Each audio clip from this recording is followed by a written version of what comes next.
Bakit hindi ka umuunlad? Maaaring meron kang ginagawang mali sa iyong buhay. Maaaring meron kang hindi ginagawang tama. Amen? And what are these things that you're doing wrong? That is why God is displeased with you. Una, baka naman sinisisi natin yung ibang tao. Pag hindi tayo umaasenso sa ating buhay, pag hindi tayo umuunlad, di ba ang una-unang nararamdaman natin? Sumasakit yung loob natin, nagagalit tayo.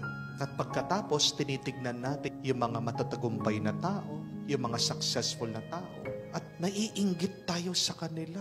At sinisisi natin sila, kaya hindi tayo umaangat sa buhay. Pag nakakita yung mga tao ng isang magandang sasakyan, pansinin nyo kung ano reaction nila. Marami dyan, nagagalit. Sinasabi, ang yabang-yabang niya. Talaga ba? Mayabang yung tao? Bakit galit ka? Ano bang ginawa ng taong may maganda sasakyan sa iyo? Di po ba? Pag merong kang kaklase na matalino, di ba? Binubuli nyo, sinisiraan nyo. Bakit? Ang totoo, naiinggit ka sa kanya. Amen? Meron mga iba, sinisisi nila yung kanilang mga kapatid.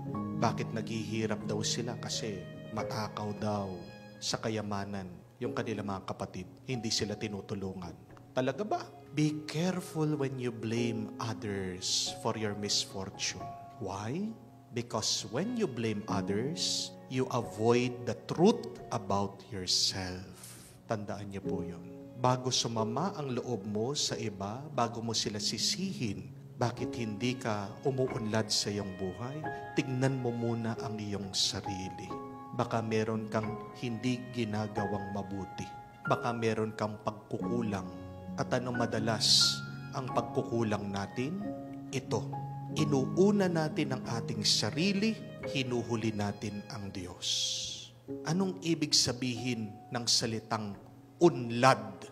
It is an acronym. Tandaan niyo po ito.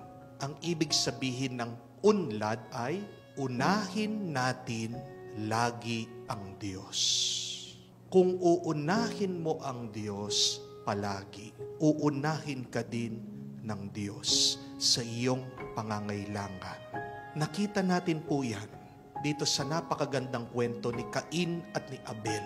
Bakit daw nagustuhan ng Diyos yung alay ni Abel kaysa doon sa alay ni Cain?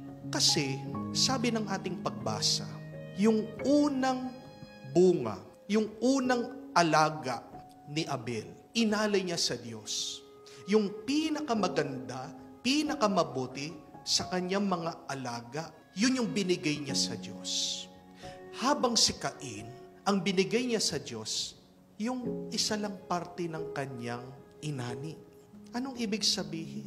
Cain did not offer his first fruit to God, while Abel offered his first to God. That is the difference. Bakit mas nagustuhan ng Diyos yung binigay ni Abel? Kasi nakita niya na una siya sa buhay niya.